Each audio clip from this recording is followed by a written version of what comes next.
జగద్గురు అయినటువంటి శ్రీకృష్ణ పరమాత్మకి నమస్కరించుకుంటూ త్రైత సిద్ధాంత భగవద్గీతలోని పురుషోత్తమ ప్రాప్తి యోగము అనే అధ్యాయములో 17వ శ్లోకం గురించి తెలుసుకుందాము. ఉత్తమః పురుషస్తన్యః పరమాత్మేత్యుదాహృతః యో లోకత్రయమావిశ్య అభివర్తవ్యయ ఈశ్వరః. ఈ శ్లోకము పరమాత్మ గురించి తెలియచేశారు. భావము: ఉత్తముడగు పురుషుడు అన్యమైన వాడొకడున్నాడు, వాడే పరమాత్మ అని చెప్పబడుచున్నాడు. అతడే ముల్లోకములను ఆవహించి అవ్యయుడై అధిపతి అయి భర్త అయి ఉన్నాడు.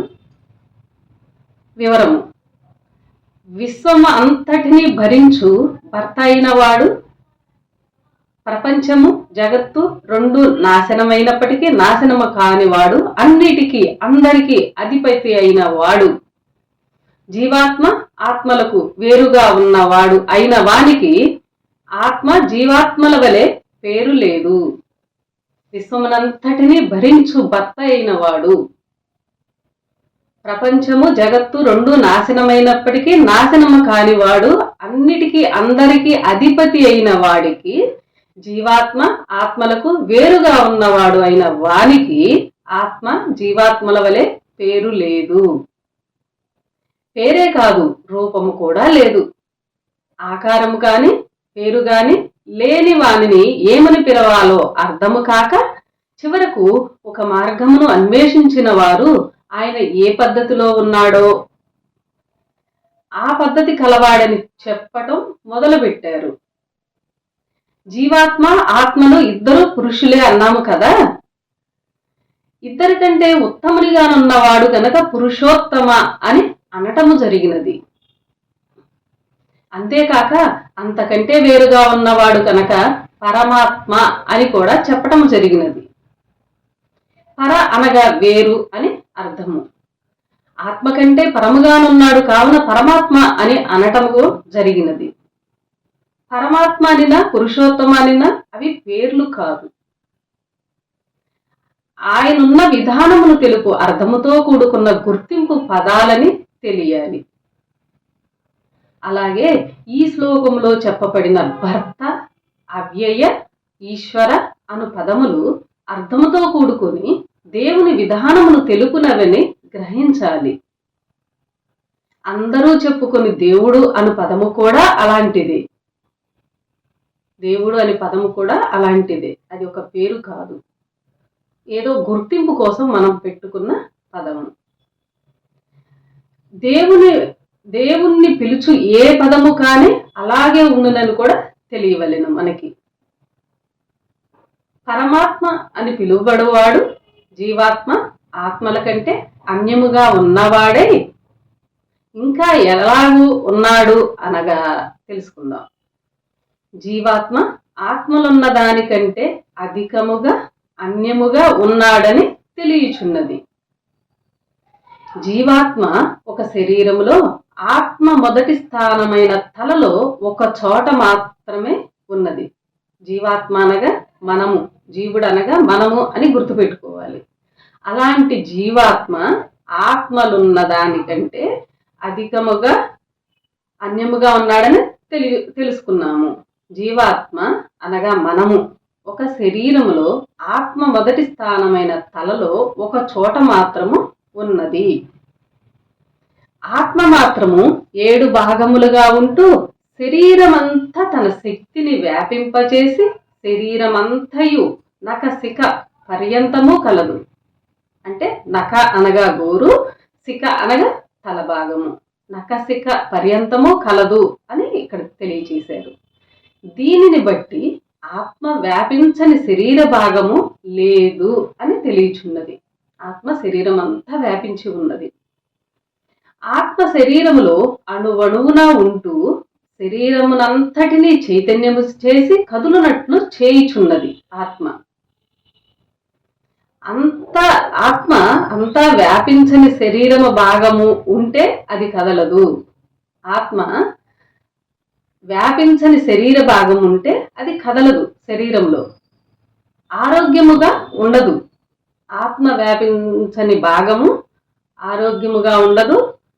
ఆత్మ వ్యాపించిన శరీర భాగమున్న వారిని నష్టాత్ములు అని అనవచ్చును. సర్వసాధారణముగా శరీరమంతా ఆత్మ వ్యాపించి ఉండగా జీవాత్మ మాత్రము శరీరమంతా లేక ఒక చోట మాత్రము ఉన్నది.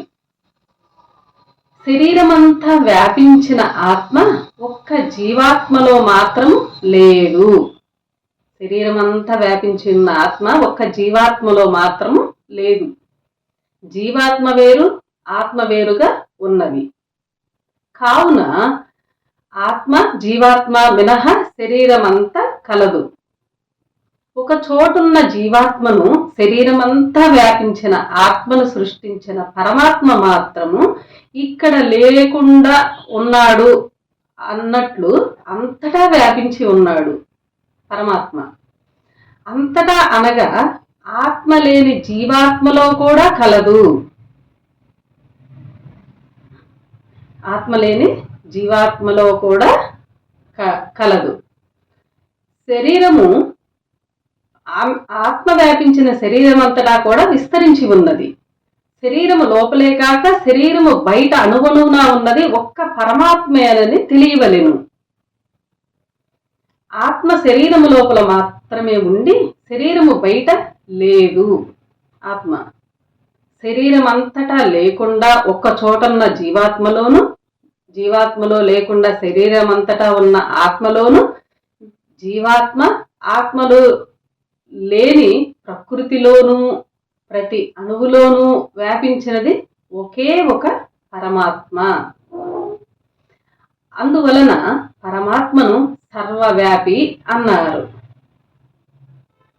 జీవాత్మ ఆత్మను తయారు చేసిన పరమాత్మ ఆ రెండు ఆత్మల కంటే ఉత్తమునిగా ఉంటూ పురుషోత్తమాన్ని గుర్తింపు పొందటమే కాక రెండు ఆత్మల యందు కూడా వ్యాపించి ఆ రెండింటికి అధిపతిగా ఉన్నాడు. కావున ఆ పురుషోత్తముణ్ణి ఈశ్వరుడని కూడా పిలవటము జరిగినది. ఈశ్వరుడు అనగా అధిపతి అని అర్థము.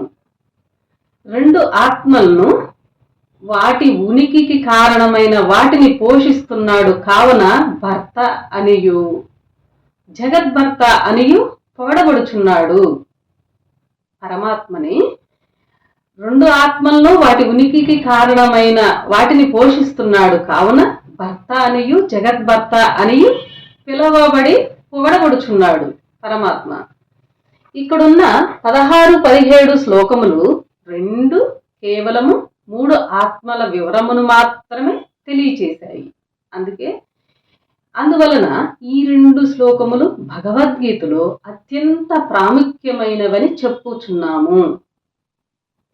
జగత్తులో బ్రహ్మ విద్యకు మూల కారణమైన 3 ఆత్మల వివరము ఇక్కడే కలదు. ఈ 3 ఆత్మలు గల 2 శ్లోకములు అర్థమైతేనే మిగతా భగవద్గీత శ్లోకములన్నీ అర్థము కాగలవు. ఈ 2 శ్లోకములు అర్థమైతేనే మిగతా భగవద్గీతలో ఉన్న శ్లోకములు అర్థము కాగలవు అని స్వామివారు తెలియజేస్తున్నారు. ఈ శ్లోకములు అర్థము కానిది ఇటు నాస్తికవాదులకు కానీ అటు హేతువాదులకు కానీ గీత అర్థము కాదు. దేవుడున్నాడను చెప్పు ఆస్తికులుగా గాని, దేవుడు ఎట్లున్నాడను వాదించు హేతువాదులకు కానీ దేవుని వాస్తవికత తెలియకపోవటానికి ప్రధాన కారణము త్రైతమైన 3 ఆత్మలు తెలియకపోవటమేనని తెలియవలెను. హేతువాదులకు కానీ నాస్తికవాదులకు కానీ దేవుని వాస్తవము తెలియకపోవటానికి ప్రధాన కారణము దేవుడు 3 ఆత్మలుగా త్రైతముగా ఉన్నాడని తెలియకపోవటమే ప్రధాన కారణము అని మనం గ్రహించవలెను. ఇక్కడ స్వామివారి గమనిక అని ఏమి చెప్తున్నారంటే, ప్రత్యేకంగా చాలా మంది వ్రాసిన గీతలలో 3 పురుషుల విభజన అర్థము కాక ప్రకృతిలో కూడిన శరీరమును క్షరుడని, జీవుడు అక్షరుడని, దేవుడు పురుషోత్తముడని చెప్పుకున్నారు. మిగతా గీతలలో ప్రకృతిని భాగముగా కలుపుకోవటం తప్పుగా తెలుసుకోవాలి. ఇక్కడ చెప్పినది కేవలము పురుషునికనియే తెలియాలి. అందరికీ నమస్కారం.